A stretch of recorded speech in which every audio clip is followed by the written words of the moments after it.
This was the plane which was considered to be the identity of Britain in the World War. Supermarine Spitfire was an excellent fighter plane, which was the favorite of the pilots and was called a war-winning machine for the people because of its speed and agility. But in reality, this plane was a victim of a very big problem. The problem was that the engine of the plane would stop working when it was dog-fighting with the German pilot, especially when it was made to dive downwards. On the other hand, there was no such problem in the German Luftwaffe's Messer Smith 109 fighter plane. Due to this, the German pilots often dominated the British pilots during the war. Britain won the Battle of Britain with great difficulty, and the biggest reason for this was this problem of the engine of Spitfire.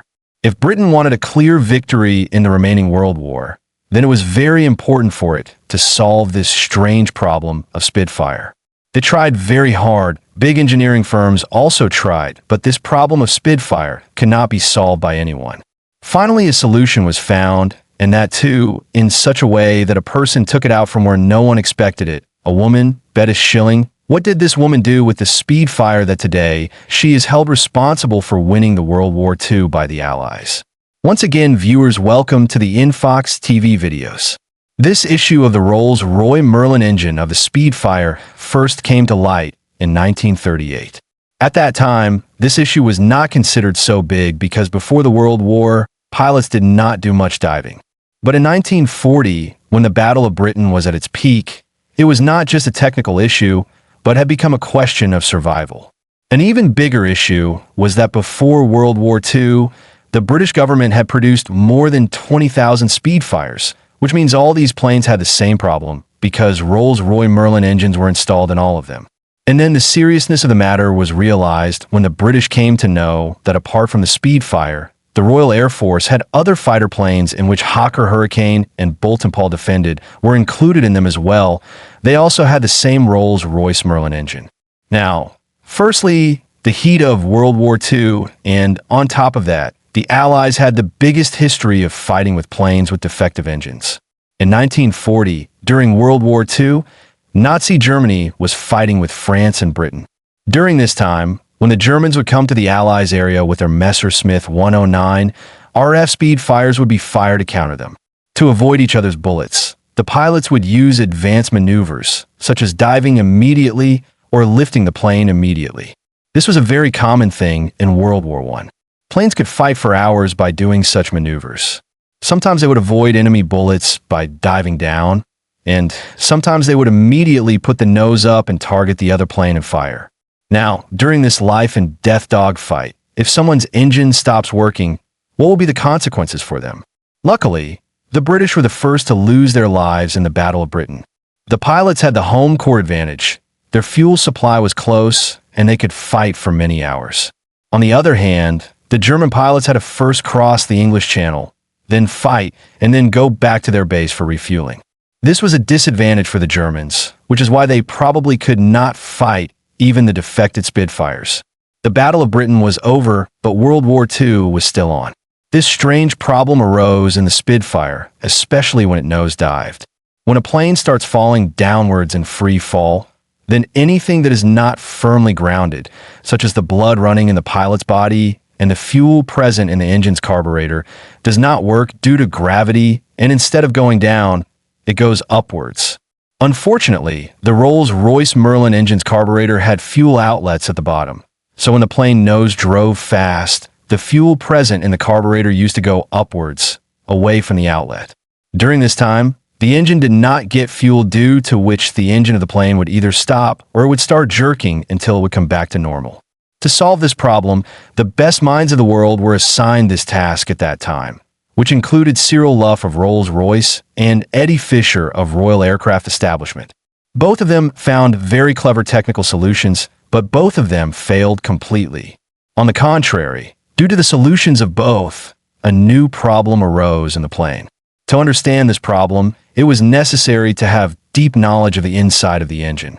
Therefore, it was very surprising that in 1940, its final and best solution was given by a woman, whom we know today as Beatrice Schilling.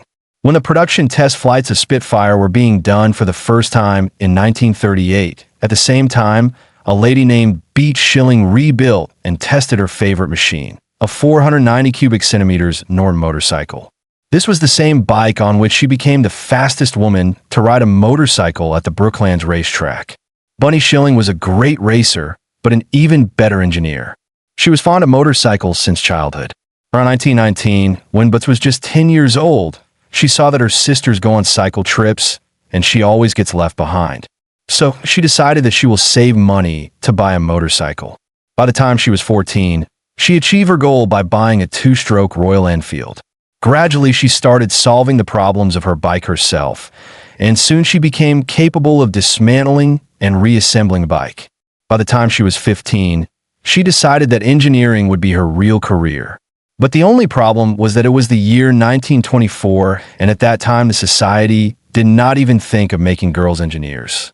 With the help of Women's Engineering Society, in October 1929, Butz took admission in the Department of Electrical Engineering of Victoria University of Manchester, where no girl had ever taken admission before. Later, she also got a chance to take classes of thermodynamics and mechanical engineering, which was her first choice.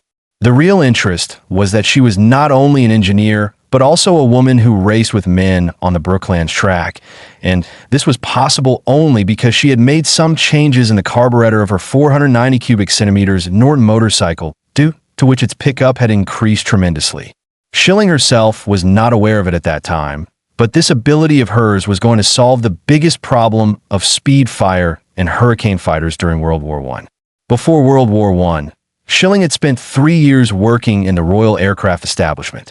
Initially, her job was only to write technical documentation, but in November 1939, after many promotions, Butaz Schilling reached the position of technical officer, and now her responsibility was the work of research and development of carburetor. When the engineers of Rolls-Royce failed to solve the problem of speed fire, Schilling asked permission from the authorities to fix this problem. At first, everyone was underestimating her because she was a woman, but surprisingly, Schilling did it. Not only did he solve the problem in just a few days, but the authorities laughed at themselves after seeing this solution. But what did he do? Schilling just designed a small brass restrictor which had a hole of a particular diameter, and then by fitting that plate in the carburetor, the problem of the ship was fixed to a great extent. The biggest advantage of this solution was that this brass plate could be fitted in the ship while standing, that is, it was not too time-consuming. Now, the biggest problem was to go to different bases and install it in the speed fires. For this work, also Schilling used his Norton and went to different bases and installed this solution in the speed fire and hurricane fighters. This solution of Schilling was so successful that it was named Miss Schilling's office. This small plate had solved the biggest problem of the pilot, if not completely, but to a great extent.